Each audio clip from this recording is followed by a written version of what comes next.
Assalamualaikum teman-teman, kembali lagi balik lagi sama aku. Seperti yang aku bicarain sebelumnya di video sebelumnya, hari ini aku mau lanjutin kisah tentang Nabi Adam yang diturunkan ke bumi. Yang belum tahu kenapa diturunkan ke bumi dan gimana penciptaan Nabi Adam sebagai manusia pertama yang diciptakan Allah, bisa lihat di video sebelumnya ya. uh, Seperti yang aku bilangin di video sebelumnya juga, aku mau nyanyiin nama-nama 25 nabi dan rasul. Bismillahirrahmanirrahim. Adam, Idris, Nuh, Hud, Saleh, Ibrahim, Lut, Ishak, Ismail, Yakub, dan Yusuf, Su'eb, Harun, Musa, Daud, Zulkifli, Sulaiman, Ayub, Yunus, Zakaria, Ilyas dan Ilyasa, Yahya, Isa, dan Muhammad. Itu semuanya nabi-nabi umat Islam. Sekarang aku mau lanjutin ya. Nabi Adam diturunkan ke bumi. Allah Maha Pengampun lagi Maha Penyayang. Tobat Adam dan Hawa diterima. Kesalahan mereka diampuni. Adam dan Hawa merasa tenang. Ampunan Allah membuat hati mereka terasa lega. Pengalaman itu menjadi pelajaran berharga. Adam dan Hawa sadar iblis benar-benar musuh yang harus kita jauhi ya teman-teman. Musuh yang harus senantiasa diwaspadai juga. Segala bujuk rayuannya mesti dijauhi. Hidup kekal ternyata muslihat iblis. Jadi iblis kan punya satu permintaan kepada Allah. Aku mau hidup kekal. Aku mau balas dendam kepada keturunan Adam dan Hawa. Aku tidak mau tinggal di neraka sendirian. Karena itu berikan aku kehidupan yang kekal supaya aku bisa menipu, supaya aku punya teman, supaya aku punya teman di neraka seperti itu. Nah ini, namun perseteruan iblis dan Adam terus berlanjut. Iyalah, karena kan iblis meminta kepada Allah umur panjang sampai hari kiamat. Sedangkan kita tidak tahu kan hari kiamat yang pasti itu tanggal berapa, bulan apa, tahun berapa, kita kan nggak tahu. Berarti kan sekeliling kita ini ada iblis gitu. Atau jangan-jangan kita yang seperti iblis? Enggak ya teman-teman. Demikian Adam dan iblis menjadi musuh bebuyutan. Permusuhan ini juga berlaku untuk keturunan Adam dan iblis, Adam dan Hawa. Permusuhan akan terus berlangsung sampai hari kiamat. Kenikmatan surga tinggal kenangan. Dulu di surga serba ada, mau makan tinggal makan, mau minum tinggal minum. Namun di bumi Adam dan Hawa tak bisa berpangku tangan. Mencari sesuap nasi menjadi tugas mereka. Mereka harus bekerja keras. Saat diturunkan ke bumi, Adam dan Hawa terpisah. Hawa diturunkan di daerah Jeddah, Saudi Arabia. Kata Jeddah berarti nenek. Hawa adalah nenek dari seluruh umat manusia. Sementara itu Adam diturunkan di daerah Hindustan. Keduanya bertemu di Jabal Rahmah di dataran Arafah. Oleh karena itu Jabal Rahmah kerap dijadikan simbol cinta oleh para perziarah. Perasaan bahagia begitu membuncah. Betapa tidak, sekian lama berpisah akhirnya bertemu juga. Hidup menjadi lebih bersemangat. Sekarang keduanya bisa berkumpul lagi, berjuang bersama, lebih mudah daripada bisa saling menjaga dan saling menasehati. Seperti itu.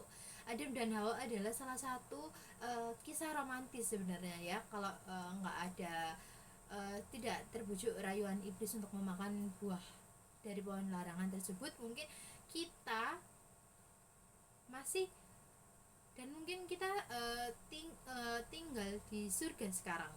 Tapi kan tidak bisa disalahkan ya Adam dan Hawa, kan namanya manusia sudah diciptakan satu paket sama nafsu juga kan. Iblis kan tugasnya juga itu, dia sudah bertekad untuk menggoda kan. menggoda manusia-manusia ini. Jadi kan tidak bisa disalahkan juga Adam dan Hawa seperti itu teman-teman.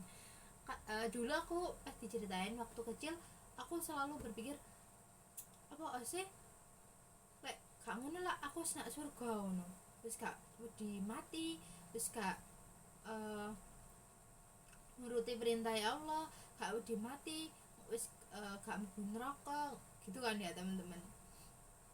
Jadi setelah dewasa ini aku juga tahu nafsu yang harus kita tahan, nafsu yang harus kita hentikan ini, tahan-tahan ini uh, besar dan sulit gitu loh. Jadi tidak bisa disalahkan Nabi Adam dan Hawa ini. Terus ini Nabi dan Adam dan Hawa juga kan mempunyai keturunan ya. Nabi Adam dan Hawa hidup bersama lagi. Mereka adalah pasangan suami istri pertama. Keduanya beranak pinak. Setiap kelahiran selalu kembar laki-laki dan perempuan. Kayak laki-laki anak pertama kembar laki-laki, satu dua berarti kan ya. Anak yang ketiga ini kembar lagi perempuan seperti itu. Perjalanan pertama lahirnya Qabil dan Iklimah. Perjalanan kedua lahirlah Habil dan Labuda. Oh, ternyata enggak, ternyata cewek cowok. Adam dan Hawa sangat bahagia, kehangatan keluarga semakin bertambah. Semua ini berkat kehadiran anak-anak. Anak-anak menumbuhkan harapan, ada penerus perjuangan. Selanjutnya anak-anak berketurunan lagi. Mereka melahirkan cucu dan seterusnya. Jumlah keturunan Adam terus bertambah, semakin lama semakin banyak. Qabil, Habil, Iklimah dan Labuda beranjak remaja. Mereka tumbuh di bawah asuhan orang tua. Sifat-sifat mereka mulai kelihatan. Qabil berperangai kasar, sedangkan Habil berperangai santun. Iklimah tumbuh menjadi gadis yang cantik, sedangkan Labuda biasa-biasa saja. Tugas-tugas Adam dan Hawa mulai berkurang. Anak-anak mereka sudah bisa diandalkan. Labuda dan Iklimah membantu urusan rumah tangga, sedangkan Qabil dan Habil menekuni bidang pertanian. Sedangkan Habil di bidang peternakan. Qabil di bidang pertanian, Habil di bidang peternakan. Ini dosa pertama anak-anak Nabi Adam. Yang 4 tadi itu ya. Keempat, putra-putri Nabi Adam tumbuh dewasa, masing-masing sudah memiliki ketertarikan terhadap lawan jenis. Berarti kan di masa itu manusianya cuma ada 6 ya kan, anaknya Nabi Adam 4 sama Nabi Adam dan istrinya. Allah kemudian memberi Adam petunjuk, putra-putri Adam harus segera dinikahkan. Tapi nikahkan pada siapa? Kan cuma 4 orang kan anaknya, kan juga nggak ada manusia lain juga. Akhirnya dengan ketentuan masing-masing tidak boleh dinikahkan dengan saudara kembarnya. Akhirnya Qabil harus menikahi Labuda, Habil harus menikahi Iklimah. Ketentuan itu kemudian disampaikan Adam, berharap putra-putrinya tak keberatan sebab ini merupakan ketentuan Allah. Tak boleh ada yang menolak, semua pihak harus setuju. Demikian Allah memberi penegasan. Tak disangka Qabil menolak ketentuan itu. Ia bersikeras untuk menikah dengan Iklimah, adik kembarnya. Soalnya kan Labuda ini kan kurang menarik ya, kurang cantik. Iklimah kan cantik sekali seperti itu. Qabil kan nggak mau. Qabil itu memandang Labuda secara fisik seperti yang dilakukan, nggak usah yang dilakukan deh seperti orang-orang di sekitar kita, nggak usah yang di sekitar kita deh, kita sendiri aja kalau lihat orang yang kurang baik secara fisiknya juga gitu kan, kurang tertarik gitu ya teman-teman. Jadi sama lah sebenarnya kita sama Qabil ini. Qabil menolak dinikahkan dengan Labuda, alasannya Labuda tidak cantik. Qabil merasa lebih berhak untuk menaik Iklimah, toh Iklimah adalah adiknya sendiri. Qabil tidak rela kalau Iklimah dinikahi Habil. Qabil bersikukuh, tegas-tegas ia menolak dinikahkan dengan Iklimah. Melihat gelagat kurang baik ini, Adam berusaha mencari jalan keluar yang disepakati oleh semua pihak. Tidak boleh ada pihak yang dikecewakan. Perselisihan harus dihindarkan, sebab perselisihan akan mengusik ketenangan. Nah ini setan ini mulai melancarkan aksinya. Aksi kedua berarti ya. Yang aksi pertama itu kan membujuk Adam dan Hawa untuk makan buah dari pohon larangan. Terus aksi yang kedua ini membujuk Qabil ini. Aku lanjutan lagi. Hari yang ditentukan pun tiba. Qabil bergegas menuju ladang. Ladang gandumnya sangat lebat. Hasil jerih payahnya selama ini. Timbullah sifat kikir dalam hati Qabil. Ia memilih-milih gandum yang akan dijadikan kurban. Ia sengaja memilih gandum yang kurang baik. Setelah karung terisi, Qabil membawanya ke sebuah bukit. Gandum itu kemudian diletakkan di atas bukit itu. Di tempat yang berbeda, Habil juga sedang sibuk. Ia berjalan ke sana kemari, memilih-milih kambing yang lebih baik, kambing yang paling gemuk dan sehat. Setelah didapat, Habil membawanya ke bukit yang sama. Qabil dan Habil sudah meletakkan kurbannya. Dari tempat yang jauh, mereka memandangi bukit itu. Mata mereka terus tertuju ke arah bukit. Anggota keluarga yang lain juga turut menyaksikan. Hati mereka berdebar-debar. Kurban siapa gerangan yang akan diterima? Setelah beberapa saat, terlihat api besar turun dari langit. Api itu kemudian menyambar kambing. Habil bersyukur kurbannya diterima. Dalam tempo singkat, kambing Habil pun lenyap. Si jago merah melahapnya. Sementara itu, gandum Qabil masih utuh, sedikit pun tidak berkurang. Walhasil Habil menjadi pemenang. Kurbannya diterima sesuai dengan kesepakatan. Ia berhak mempersunting si cantik Iklimah. Hati Habil berbunga-bunga. Ia sangat bahagia. Lain halnya dengan sang kakak. Qabil merasa sangat kecewa. Padahal kan ya udah di sepakati bersama kan, udah dikasih jalan keluar gitu kan. Tapi Qabil ini emang dasarnya orangnya kurang bersyukur. Apa yang sudah dia dapat, apa yang harusnya dia dapat gitu, dia itu kurang bersyukur, jadinya kayak jelek pokoknya hatinya. Qabil tidak bisa menolak dengan perasaan kecewa. Ia menerima keputusan Habil dinikah dengan Iklimah. Qabil benar-benar kecewa, harapannya pupus. Terus ini, dalam dendam memunculkannya jahat, Qabil bertekad menghabisi Habil. Nah ini gara-gara siapa berniat menghabisinya? Ya gara-gara setan gitu kan. Ini pembunuhan pertama di dunia, yaitu yang dilakukan Qabil terhadap saudaranya sendiri. Bayangkan, saudara kandung yang dibunuh bukan orang lain, saudara kandung, yaitu Habil. Gara-gara apa? Gara-gara perempuan gitu kan, berarti gara-gara perempuan, cuma gara-gara perempuan.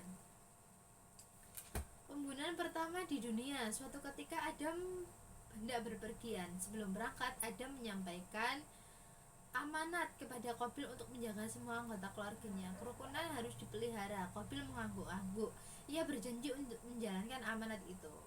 Adam ini mau keluar gitu, mau berpergian. Terus Qabil ini disuruh dikasih amanat sama Adam.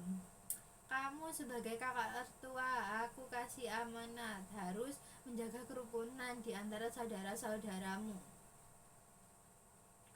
Terus ini setelah Adam pergi, Qabil dan Habil ini memulai perseteruan. Percakapannya kira-kira seperti ini. Aku datang untuk membunuh kau gitu. Qabil marah-marah kan, aku datang untuk membunuh kau gitu. Dia juga berbicaranya juga lantang marah, berbicara penuh kebencian. Apa salah saya? Apa salah saya? Mengapa kakak ingin membunuh saya gitu kan? Karena kau telah merampas harapanku, kau telah merebut Iklimah. Allah yang menentukan, saya hanya berusaha seperti itu. Saya juga berusaha. Tambah marah kan? Dia marah.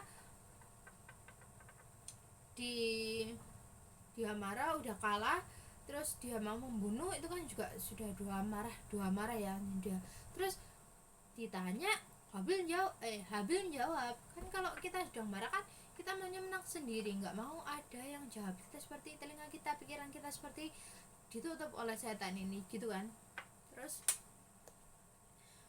Habil bilang gini, ketahuilah kakak, Allah hanya menerima kurban dari orang yang berhati tulus. Orang yang berhati tulus akan memilih kurban yang paling baik. Kenapa kakak memilih gandum yang busuk? Jelas saja kurban kakak tidak diterima. Sambil ngecek gitu ya, tambah marah kan kalau diajak kayak gitu. Sudahlah, kau jangan nerocos, gak usah repot-repot memberi nasihat, aku tetap akan membunuhmu. Bukannya kakak juga telah setuju dengan penyelesaian seperti itu? Sadarlah kak, kakak jangan terpedaya oleh setan. Ingat, setan adalah musuh kita. Setan yang telah mengakibatkan ayahanda dan ibunda keluar dari surga. Berpikirlah sebelum bertindak. Jangan sampai kakak menyesal kelak. Seperti itu. Diam, aku akan membunuh kau. Terus,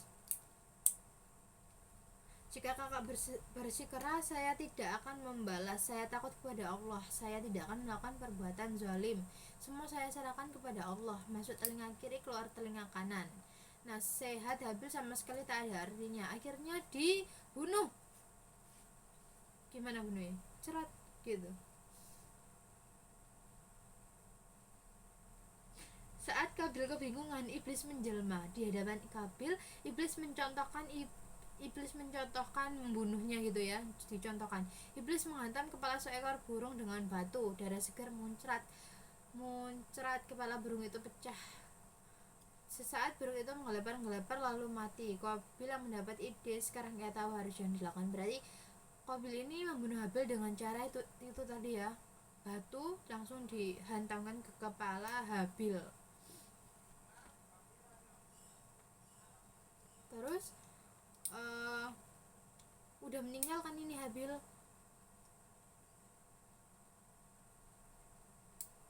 Sebentar. Terus Nabi Adam ini pulang. Tanya dong, kok tinggal 3 anaknya? Kemana sih Habil ini? Di mana Habil? Saya nggak tahu Pak, saya nggak tahu Bi. Kamu yang diberi amanah untuk menjaga semua anggota keluarga kan? Kemana Habil? Saya tidak tahu, saya nggak mungkin menjaga Habil setiap saat. Sebenarnya make sense sih ya, kita kan nggak bisa menjaga satu. Kan ini diamanai kan, terus dia disuruh menjaga Habil, tetapi dia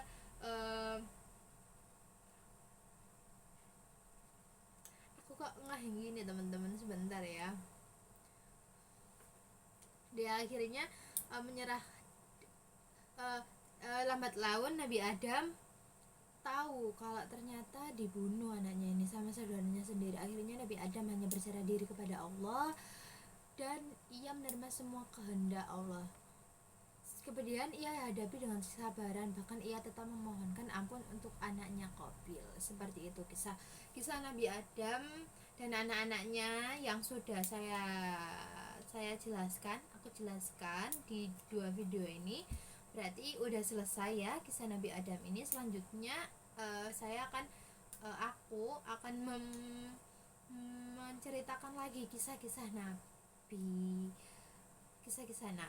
Terima kasih teman-teman udah mau nonton video aku. Selamat ketemu lagi di video selanjutnya. Dadah.